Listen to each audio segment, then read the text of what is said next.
Buenas, muchas gracias a todos, muchas gracias a ustedes y a toda audiencia que nos está escuchando.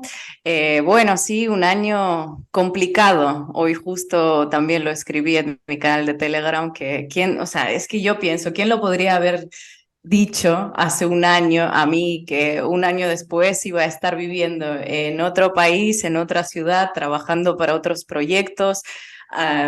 No, o sea, habría hecho así y no lo habría creído. Sí, ha sido complicado, muy duro, está siendo muy duro, no es que se haya acabado, desde luego yo no me puedo quejar porque siempre he estado en una posición de privilegio, esto es así, y he tenido muchísima suerte laboralmente, no cualquiera puede dejar su país, mudarse a otro y encontrar trabajo enseguida. Entonces, he tenido mucha suerte, pero dentro de todo estoy viviendo todavía, bueno, pues mi periodo de adaptación, mi drama, porque, bueno, mi salida de Rusia no ha sido deseada o al menos no la desea hacer en estas circunstancias, si bien siempre quería intentar vivir un tiempo en el extranjero, en un país hispanohablante, porque yo al fin y al cabo ejerzo en español y a mí me interesa estar en un país donde se habla el idioma en el que yo trabajo, ¿no? Es mucho más, tienes una vida laboral mucho más activa que la que tenía yo en Rusia, pero no eran esas las circunstancias. Obviamente estoy viendo lo que está pasando en Rusia y me duele mucho la... Bueno, de eso sí que si quieren luego lo vamos a comentar más detalladamente. Eh, entonces, sí, o sea, es dentro de la suerte, una desgracia con suerte, ¿no? Como se dicen por ahí. O sea, he tenido suerte, pero todavía estoy viviendo esa desgracia. No sé cuándo voy a poder volver, no sé si voy a poder volver. Y bueno, ahí ando. Ha sido un salto al vacío. Has dicho bien que sí es verdad que empecé a colaborar un mes después de sacar el primer vídeo y decir que me salía de RT, aunque yo dejé RT en realidad en marzo ya. Eh, Tardé en procesarlo todo y en sacar ese primer vídeo. Eh, pero bueno, una suerte, pero todavía a veces camino por las calles de Madrid y me pregunto qué estoy haciendo aquí, qué largas se me están haciendo estas vacaciones en España y ya tengo que volver a casa. Y después caigo en que la casa está aquí. De alguna manera, Ina, RT eras tú para América Latina, por muchas razones, porque pues los videos donde tú participabas o los videos que tú conducías eran realmente los que se veían de RT en español, y porque también la gente aprendió en un largo periodo a entender geopolítica a través de tus comentarios. Y cuando llega antes de la guerra, cuando empiezan la tensión en Ucrania o por Ucrania entre Occidente y Rusia, tú tenías una posición de no creo que se vaya a dar una guerra, no, yo no veo las condiciones para que se dé una guerra, y luego la guerra llega y te sorprende a ti con el argumento y esta es la pregunta, ¿te obliga a ti a tomar decisiones todo lo que tú venías argumentando en el tiempo? Eh, sí, llega la guerra y me tumba, literalmente. Yo los primeros 8 días después de la invasión, más o menos hasta principios de marzo, yo es que ni siquiera recuerdo qué ha pasado. O sea, yo era como todo automático, como un piloto automático que he ido a trabajar, he grabado incluso algún video porque era como, bueno, tengo que salir a decir algo, pero realmente no tengo nada que decir porque me parece espantoso, me parece, me da mucha vergüenza también. Eh, pero yo en esa misma madrugada que me llamaron y me dijeron que estaban bombardeando Kiev, que era como una operación especial para proteger a la población del Donbass, pero de repente están en Kiev, que está unos cuantos kilómetros más allá del Donbass. Yo me levanté y yo ya me dije que yo no iba a poder seguir allí. Mm, simplemente por eso, por ser coherente conmigo misma. Yo no quería, digamos, usar la, la, la credibilidad que he ganado con Ahí les va en Latinoamérica para instrumentalizar a la audiencia latinoamericana y hacerle creer que una invasión está justificada, porque para mí no está justificada y yo no quería, o sea, ni yo lo creía, ni yo creía que esto iba a ser posible. A mí me parece una locura, me sigue pareciendo una locura y un error garrafal geopolítico del gobierno de Rusia hasta el día de hoy. Eh, Después podemos debatir el contexto que se ha dado y las condiciones y las circunstancias que desde los países de la OTAN que se le han generado a Rusia, ¿no? El polígono en el que han convertido a Ucrania, todo eso se puede debatir, pero sigo pensando que bombardear a la población civil no es una solución a todo ese escenario que han generado ahí, ¿no? Entonces, claro, yo sabía que yo no iba a poder, intuía, no lo sabía, nadie me dijo nada. Eso también yo lo quiero dejar claro.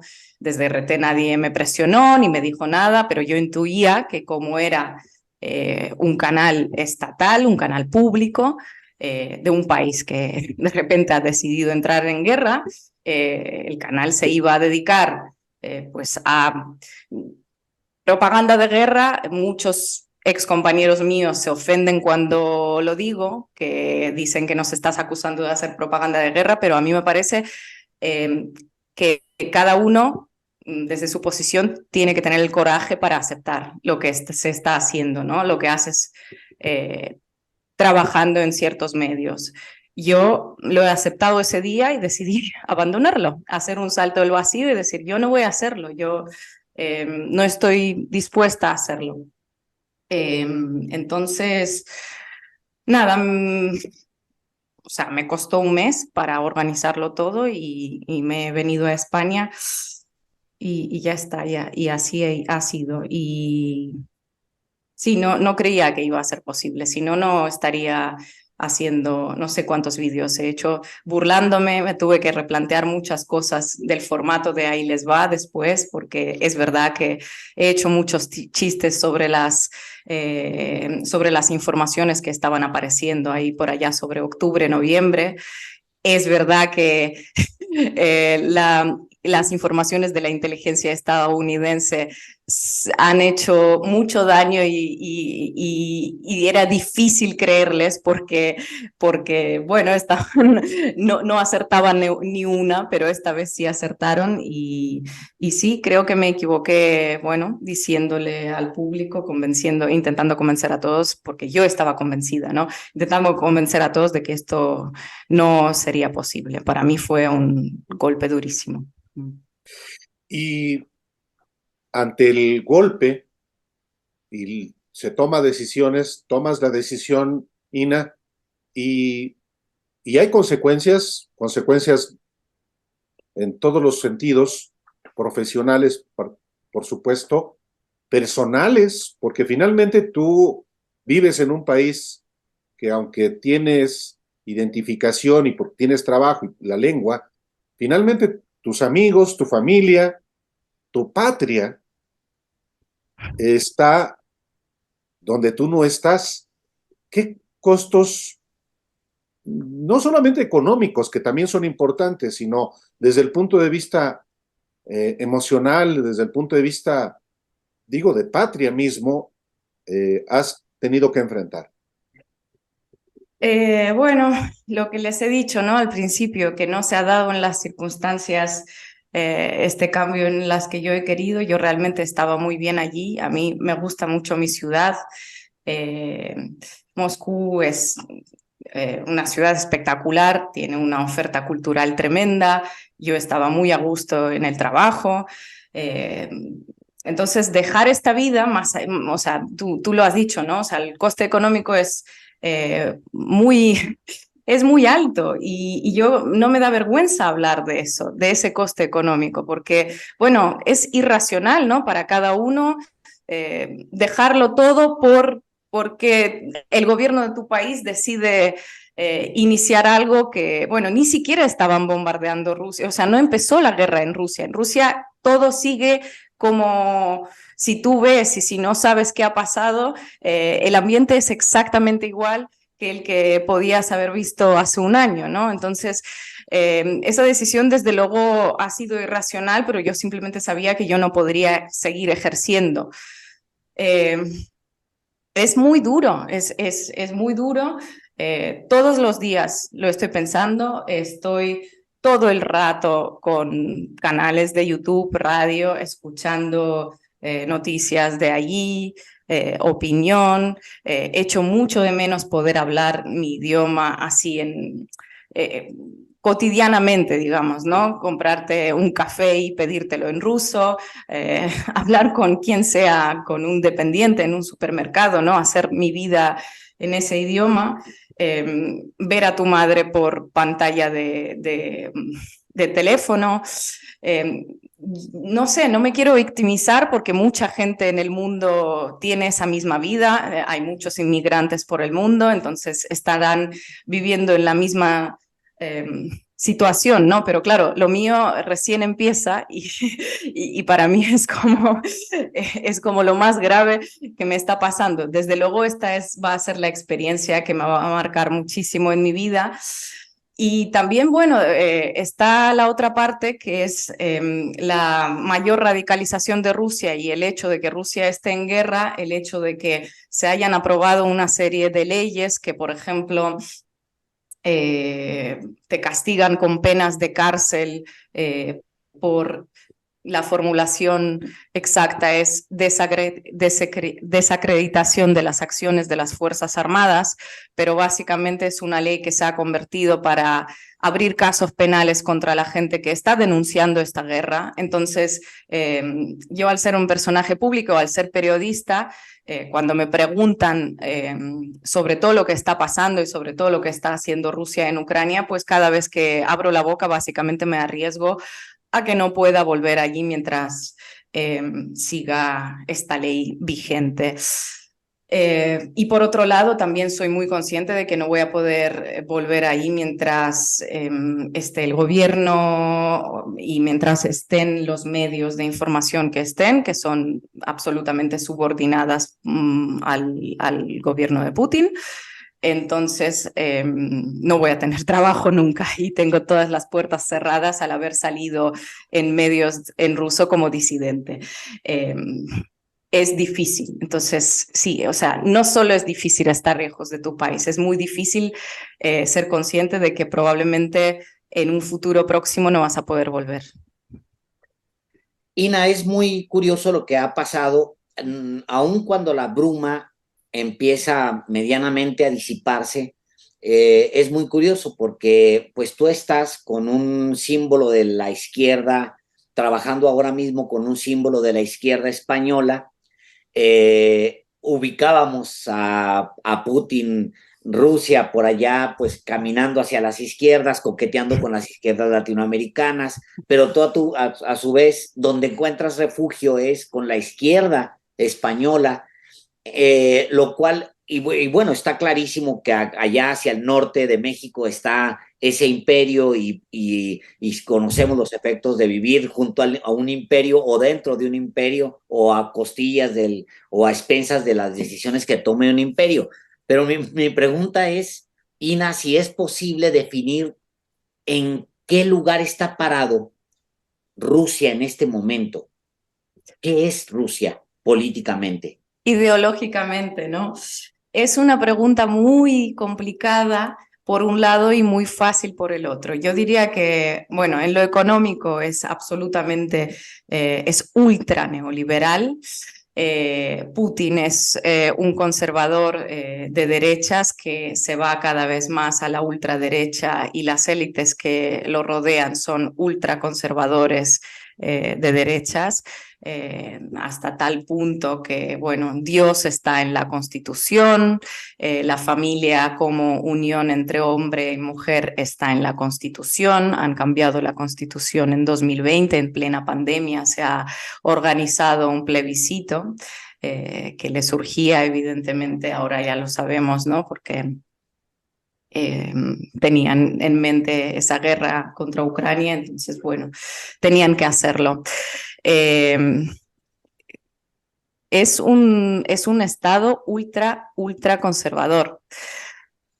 El hecho de que sea cercano a Latinoamérica, bueno, por su postura, es que decir incluso antiimperialista es poco, es antiimperialista estadounidense, ¿no? Es antigringo, antihegemónico, y un poquito de herencia de la URSS, ¿no? Que por esa misma razón, pero también por ser de izquierdas, por intentar construir el socialismo, el comunismo, pues se acercaba a la izquierda latinoamericana, pero ahora mismo ha quedado esa herencia y el odio, el antiamericanismo, que es lo que le une al gobierno de Rusia a esa izquierda. Y ojo, yo puedo entender a la izquierda latinoamericana apoyar a Rusia en estas aventuras geopolíticas porque, bueno, todo lo que sea en su imaginario, ¿no? Reventar a Estados Unidos o Europa por dentro, pues supongo que lo aplaudirían. Lo que pasa que mi postura ya a estas alturas no se alinea con la postura de la izquierda latinoamericana, sino se alinea con la de un ciudadano común y corriente de Rusia. Y para un ciudadano común y corriente de Rusia, lo que está pasando es una tragedia. Entonces yo ahí no salgo de este burro. Pero es muy importante lo que dice Sina, porque efectivamente hay en América Latina, más específicamente en México, quienes inclusive justifican la invasión de Rusia a Ucrania, la guerra misma, solo porque el adversario es Estados Unidos o la OTAN y hasta por las características del propio dirigente político ucraniano. Pero, pero muchas veces se pierde de vista efectivamente la naturaleza misma del régimen de Putin y precisamente lo irracional para los que somos ciudadanos de iniciar una guerra que está afectando también al planeta entero. Entonces es muy importante lo que tú dices respecto a la naturaleza del régimen de Putin y que muchas veces se confunde como si fuera muy progresista y es exactamente lo contrario. Sí, sí, se mueve cada vez a pasos agigantados al pasado. La semana pasada, por ejemplo, han prohibido por completo toda la propaganda LGBTIQ, o sea, no van a dar licencias a películas que contengan información descriptiva sobre relaciones homosexuales, han pedido editoriales a miles de autores de libros que reescriban partes de texto, o sea que hemos llegado a este absurdo en el que se reescribe, o sea, casi van a quemar libros, no sé, todavía no lo están haciendo, pero los están prohibiendo por propaganda homosexual porque hay una convicción de que, bueno, estos valores son valores oscuros del occidente impuestos por Estados Unidos. No importa que Cuba, por ejemplo, hace un par de meses haya adoptado el código de familias más progresista de Latinoamérica, ¿no? Donde ha legalizado el matrimonio gay. Cuba, que es como el gran aliado en Latinoamérica, pues Rusia va en la dirección contraria y me parece importante, ¿no? Siendo latinoamericano, ver al menos es una sola ley dentro de una serie de leyes que se están tomando y que hacen la vida de un ruso, o sea, le están quitando derechos a ciudadano común y corriente. Entonces sí, me parece, yo creo que la gente es consciente de eso, pero lo que pasa que le cuesta mucho dejar de apoyar a Rusia por ese antiamericanismo imperante, que impera, ¿no? Pero también para los que apoyan esta guerra y piensan que está reventando a Estados Unidos, también les tengo que decepcionar, porque a Estados Unidos, cuanto más larga sea esta guerra, más le conviene, más dinero gana en ventas de gas de esquisto a Europa. Europa se vuelve cada vez más dependiente, no sé si es por decisión propia, por presiones externas o por desconfianza hacia Rusia. La OTAN se ha reforzado cada vez, o sea, Finlandia y Suecia se van a sumar a la OTAN, tenemos más soldados de la OTAN en Europa, muchísimos más que antes, hace un año antes de la invasión. España por primera vez ha llegado a aportar el 2% en defensa, todo lo que le ha estado pidiendo la OTAN. Alemania está aportando muchísimo dinero, entonces Putin sí tiene que ser condecorado por la organización, por la Alianza Atlántica, por reforzarla tanto. Y eso es lo que ha pasado.